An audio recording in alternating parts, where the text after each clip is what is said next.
Hello friend, back to Bhavani lifestyle. அனைவருக்கும் போகி பண்டிகை நல்வாழ்த்துக்கள். போகி பண்டிகை என்றாலும் பழசு எரிக்கிறது கிடையாது, ஆகித்தலான்லாம் எரிக்கிறது கிடையாது. நம்ம மனசில் வெறுப்பு, நம்ம மனசில் கவலை, அடுத்தவங்கள தப்பாக பேசுறது, அடுத்தவங்கள கெடுத்து பேசுறது, அதுதான் பழசை தூக்கி தூர போட்டு புது வருஷத்தை உண்டாக்குறோன்னு சொன்னது. ஆனால் இன்றைக்கி நம்ம புரியாமல் பழைய பாய் தலாணி துணி எரிச்சிக்கிட்டு இருக்கோம். அந்த பழச துணியை மணியை பாயை எரிக்கிறதுக்கு யாரும் இல்லாதவங்களை கொடுத்து அவங்களாவது யூஸ் பண்ணுவாங்க. நிறைய பேர் தப்பாக புரிஞ்சுருக்காங்க. போகி பண்டிகைனா பழசெல்லாம் எரிக்கணும்னு. நம்ம மனசில் கசப்பு, வேதனை எல்லாமே எரிக்கணும். அதுதான் எரிக்கணும்னா மனசை சுத்தம் பண்ணணும். அதுதான் போகி பண்டிகை. நீங்கள் எப்படி கொண்டாடணும்னு சொல்லுங்கள். இந்த நல்ல நாளில் நம்ம கடவுள் எல்லாமே நல்லதை நடத்தி தரணும். பழசெல்லாம் மறக்கிற மாதிரி புதுசு ஏதாவது கடவுள் உருவாக்கி தரணும் ஆண்டவர்கிட்ட நான் வேண்டிக்கிறேன். நீங்கள் எப்படி போகி பண்டிகை கொண்டாடுங்கன்னு சொல்லுங்கள்.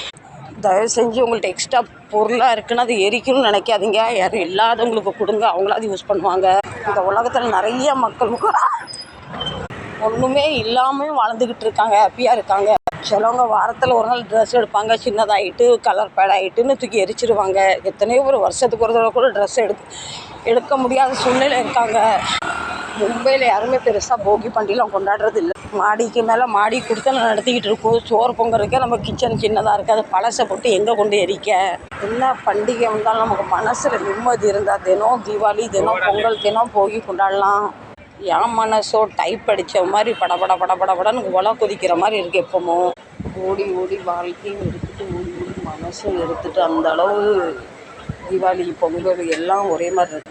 நான் போன வருஷம் தீபாவளி பொங்கல் இல்லை, இந்த வருஷம் அப்படி தான் போனேன். கடவுள் என்றைக்காவது ஒரு நாள் நம்மளை திரும்பி பார்க்க மாட்டார். I am waiting. நீங்கள் அனைவரும் உங்களுக்கு ட்ரெஸ் எடுத்தாச்சா, எப்படி கொண்டாட போகிறேன்னு கமெண்ட் பண்ணி சொல்லுங்கள். மும்பையில் பொங்கல் அவ்வளோ பெருசாக விசேஷம் கிடையாது. நம்ம தமிழ்நாட்டுக்காரங்க கொண்டாடுவாங்க. தீபாவளி தான் வச்சு 5 நாளும் ஓன் கொண்டாடுவாங்க. நான் ஓடிக்கிட்டு இருக்கேன். ஆனால் பெரியவங்க சொல்லியிருக்காங்க, எந்த ஃபெஸ்டிவல் ஒரு வருஷம் நம்ம புது துணி எடுக்கல, ஒரு வருஷம் கொண்டாடலன்னா 3 வருஷம் வேஸ்ட் ஆயிருந்து. இது எனக்கு 2வது வருஷம். பார்க்கலாம் அடுத்த வருஷம். நான் என்னோட கொண்டாட்டம் என் பிள்ளைங்களும் என் பேத்தியும் மருமகளும் மட்டும்தான். அவங்களே பக்கத்தில் இல்லை, பின்ன என்ன எனக்கு கொண்டாட்டம் சொல்லுங்க. எனக்கு எப்போவுமே 2 பசங்க தான் துணி எடுத்து தருவாங்க. எனக்கும் இவருக்கும். நாங்களாக போயிட்டு எங்களுக்கு இது வரைக்கும் நான் எதுவுமே எடுத்ததில்லை. எனக்குன்னு வாழ்க்கையில் எதுவுமே நான் பெருசாக ஆசைப்பட்டது கிடையாது. கிடச்சதை வச்சு நான் ஹாப்பியாக இருந்தேன். ஒரே ஒரு விஷயத்துக்கு மட்டும் நான் ரொம்ப அடாப்படியாக கடவுள்கிட்ட சண்டைக்கு நின்னேன்.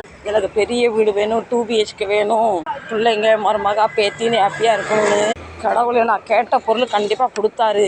இருந்துமே நான் நிம்மதியாக சந்தோஷமாக இல்லையே.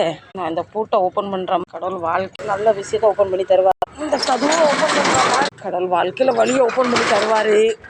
மீண்டும் உங்கள் அனைவருக்கும் போகி பண்டிகை